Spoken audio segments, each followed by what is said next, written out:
Welcome to the Call to Harmony, where we explore the inner journey to oneness with self, others, and the divine. Hey everyone, welcome back to the Call to Harmony. I'm here with Savannah, and if you listened to our last episode, you heard her threaten to turn the tables on me. It wasn't a threat. It's It's not a just your threat. And guy. I got to stop talking about it like that because what we're doing here is just practicing harmony. So we're just joking. But yeah, we're all on our own journey and it's always changing, always moving. The call to harmony is to live in the present moment, no matter what is coming up. And so it's my turn to be on the hot seat, and Savannah gets to Grill just you. lead me along, help me kind of open up to my own journey. So as we started this, before we had started recording, I had talked about my dip that I feel like I've kind of gone into. And you had said that something had just happened for you this morning as well. So I'm just curious what was going on for you this morning that made you relate to that. Well, yeah. So I get up early in the mornings and I have a big chunk of time where I do yoga, I meditate, and I just seek to, allow whatever's coming up to come up and get into my best space so that I can go through the day, hopefully practicing harmony wherever I go. And this morning, for whatever reason, harmony was elusive as could possibly be. Like when I was looking for that peace, that feeling of it's all beautiful and it's all okay, however it is. And instead there was confusion and like some frustrations, like, wait, I'm gonna do a podcast today about harmony and I am not feeling it myself, like there's a little bit of a shame voice in me that comes up sometimes when I'm wrestling through a moment it's it's hard and that it shouldn't be, where at the other on on the other side of things I know that, like, well, harmony isn't like the simplicity of like everything is awesome, right? That's simplicity. Yeah. But I still have that voice come up saying, hey, you're supposed to just be able to love it, come what may, and love it, right? Everything's supposed to just be Yeah. effortless. Yeah. Which I think is helpful to hear. Like, as in my place, I feel like you are someone who's, and again, this journey isn't linear, right? Like, but as someone who I feel like has experienced harmony more than I have, or has like practiced it more, I guess. I think it's helpful.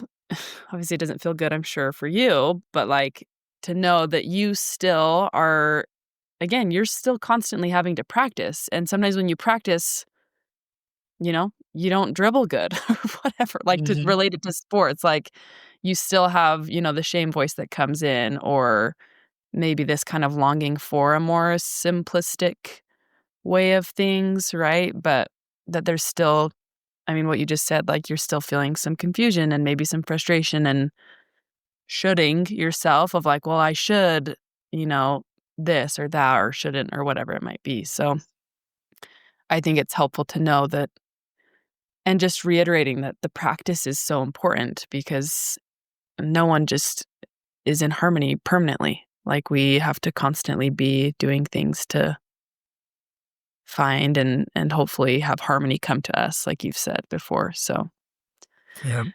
I'm curious though if you could go into more detail about any specifics about things that felt confusing or frustrating. Were there, certain topics or certain things? And if, you want to keep it a little more general, that's fine too. Well, that's part of the confusion, Savannah, is that, like, I don't even know why, Hmm. the confusion was coming up. I don't have, my mind couldn't make sense of, like, a story that was in it that I was struggling with. Honestly, it's easier when there is a story and I do know why the confusion is coming up. And Yeah. it's like, "Oh, I just had a disagreement with this person," or "I just got treated this way," or "I just saw somebody else get treated or marginalized in some way." And Mhm. then and then I feel the feelings come up, and then I can practice with them. Yeah. What's most confusing to me is when I, like, turn to the divine, I, like, open myself up expecting comfort, Yeah. and I get just the opposite. Yeah. And it's easier when I have a story, but when there's no story, sometimes I can create it. I mean, my mind will create a story. It's like, "Hey, I'm doing the right thing here, and I'm supposed to be having this experience, and yet now I'm the victim of something that, I should be having this experience." There I go, shoulding myself again, right?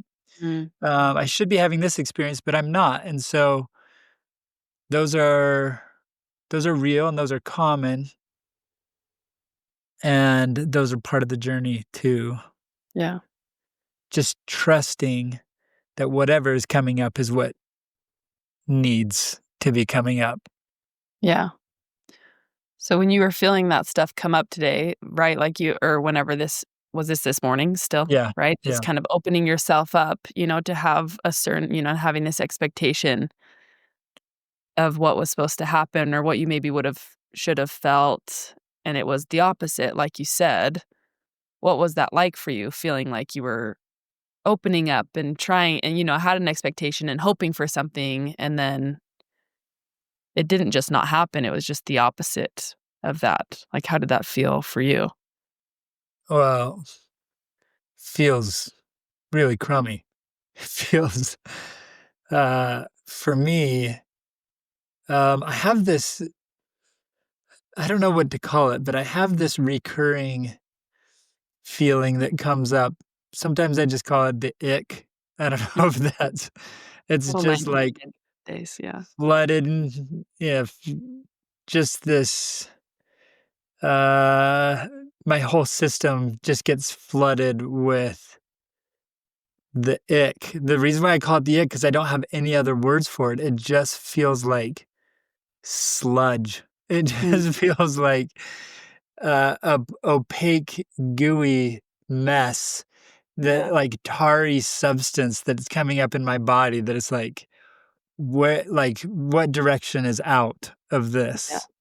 yeah, And it feels really, really heavy, difficult, and hopeless when I'm in the yeah, middle of it. yeah, it makes a lot of sense that yeah, like you said, I mean, I'm just thinking of that substance itself, and it's like, that stuff is not moving. Like, Yep. what's the way out, right? But, like, that hopelessness comes because something like that, that icky and all those descriptive words of what it's like, doesn't feel like that stuff is going to move or can move or that you have to really remove it yourself because it's thick and slimy and sticky and, all of those things. And the more you grab at it, the more you get on your hands or whatever it is, right? It's like That's yeah.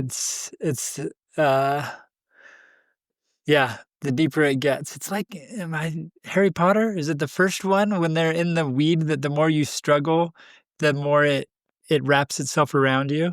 Yeah, I don't I don't remember what remember, that's called, but I know what you're but talking yeah, but they had to relax to get through it.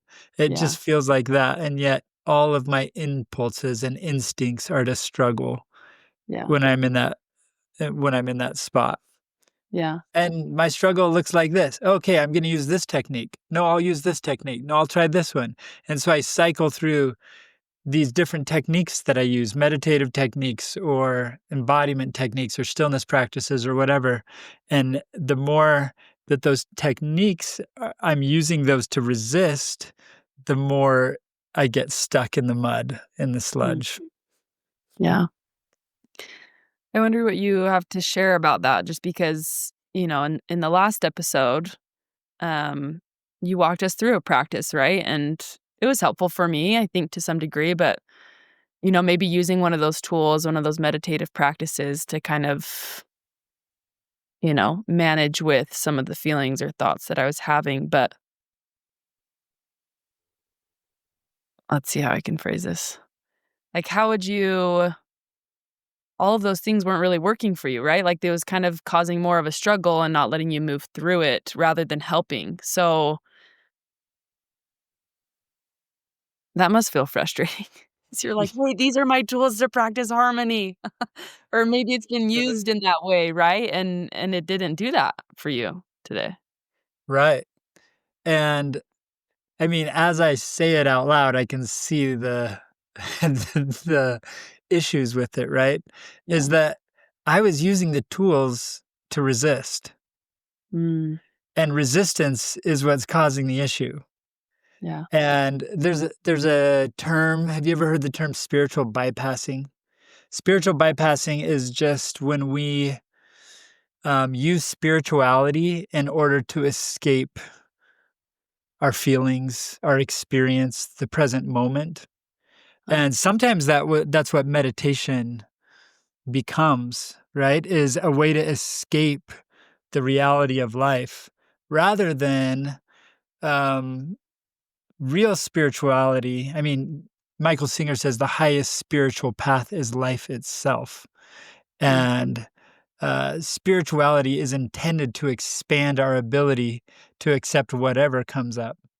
And so, yeah, I can look back and see, yeah, Tucker, like the reason why you are doing these practices is to resist hmm. when, again, it's so difficult. I was at a retreat recently with Thomas McConkey. He has an organization called Lower Lights, and he led us through this practice where he invited us to accept a disturbance that was coming up in our life. He had us go back to a moment where we were feeling that difficulty and then accept the difficult feelings as they came up in our bodies. And then he invited us to say this to ourselves: I commit to feeling this way on and off for the rest of my life.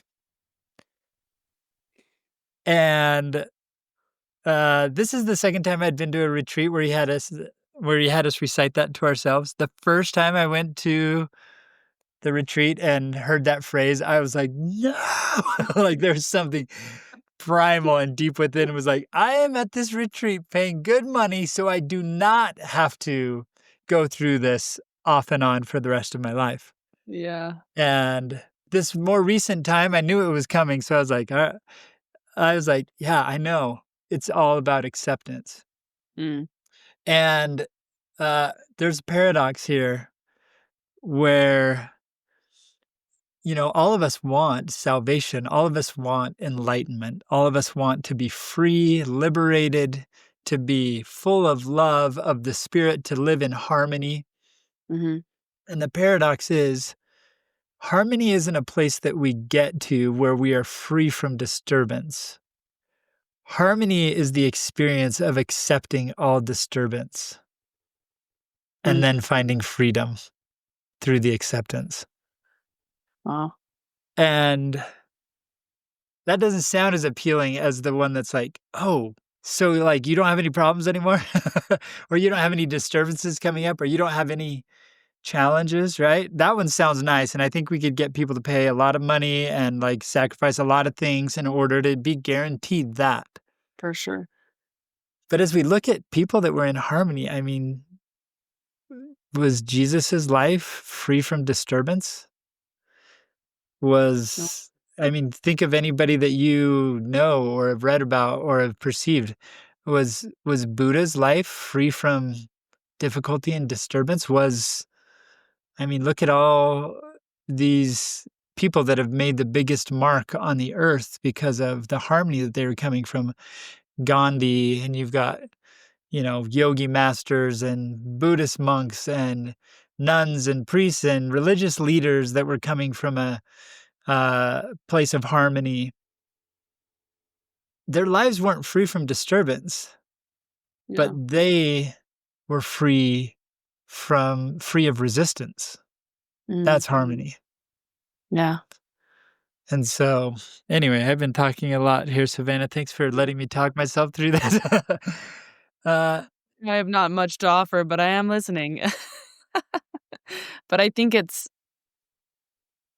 an important distinction of what true harmony is, and we've talked a lot about harmony here, and that it takes practice and it's all these things. And it's not just this end goal or this, state of being that is permanent, but that harmony is yeah, this acceptance of the disturbances, right? And it's not this absence of them. Um, which again, like your this morning, like was a bit of that for you, right? This was a disturbance, and again, not having a specific trigger or an experience that brought that on makes it feel maybe a little more tricky to navigate and to, accept because we like to have reasons for everything of why something happened or why we're feeling a certain way. But when the emotions or the confusion comes without those specific triggers to set it off, maybe it's a bit more difficult to kind of accept because we feel like maybe it shouldn't be there or we Yeah. shouldn't be feeling a certain way. And in my experience, like the more I practice, it's almost like as we go through life and we resist things, we push them down. I picture pushing it down into my uh, stomach, into my gut. And then it just kind of builds a layer of sediment there and it just stays there. And then I have Mm, another experience and I push that down and it makes another layer on top of it. And then another experience and I resist that too. I've been resisting stuff for like 49 years now. And I have got some serious layers of sediment built up over this time. And now that I'm learning to like open myself up and allow things to arise, it's like the sediment has a place to go. mm, And some days I don't know where this layer came from or what I pushed down. And I don't have like, it doesn't have a little tag attached to it that said, this is when you resisted this encounter with a coworker in 2007 or whatever it is. There's no tag, but that energy has been stored in my body and my body senses openness. And it's like, oh, here's another chance to let this go. Let mm. this come up. Tucker, accept it, feel it. Because unless you're ready to open and feel it, I'm just going to push it back down again. Right. Yeah. And so it was probably 2 or 3 hours after those initial stirrings this morning that I finally got to a place where I was like, okay, it's not gone. I still feel it. I can still feel it right now as we're talking. Some of Yeah. that resistance. I love in the last episode, you used the word clenching. I can feel this desire to just clench down. Mm. Um, but I started to feel acceptance and some peace at the same time that I was still feeling some of that resistance. And so for me, it's learning to just accept both of those and accept that it's going to stick around. And that allows me to have some peace even while, um, Feeling all the other stuff. yeah, even amid all the other stuff. Yeah. There's this beautiful analogy that Thich Nhat Hanh uses when he says, sometimes when you're meditating, you get a lotus flower. It grows up and it's beautiful. And sometimes you get the mud.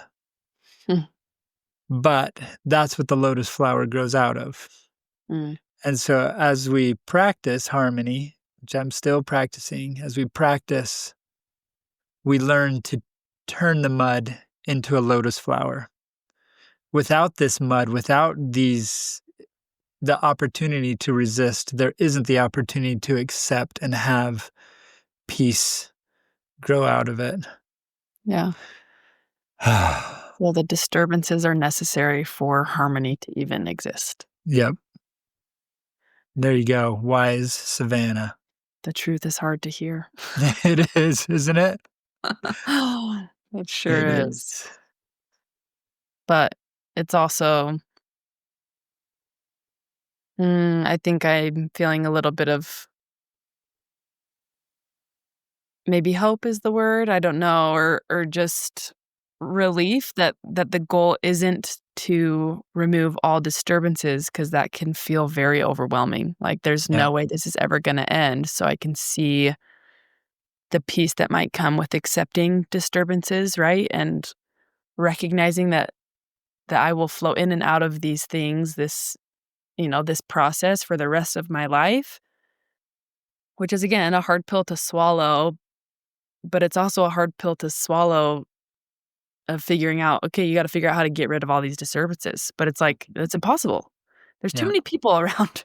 There's too many things, contextual factors outside of ourselves that will cause disturbances forever, so it's almost like even just thinking of accepting, which just thinking of doing it is different than actually accepting, Right. but just thinking that that's the goal rather than to remove all disturbances, maybe kinda shifts the perspective a little bit and feels a little more approachable. Yeah. Just a little, though. Yeah. Gives us plenty to practice with, right? Mhm. Beautiful thing. Life is a great teacher, and every day it will bring up disturbances for us to practice with. Yeah. Sometimes I've had a student or a person come up to me and be like, "So, should I be praying for disturbances, or should I be praying for in a faith setting, people should I be praying for a faith crisis?" You know, or something like that. And I'm always like, "Oh, you don't have to ask for that." How Just come? life will bring things to your table when you are ready for it to be there, and when you're not ready for it to be there. I mean, you don't ever feel ready, Yeah. but life knows better than we do when you're ready. So, like this morning, I must have been ready on some level for a disturbance to come up, Yeah. even though when it came up, I was like, no. And I just pushed and pushed and pushed and pushed against it. Yeah. There is a deeper wisdom Mm. than what we have access to in our mortal minds, Yeah. that knows when to bring things to us. Yeah.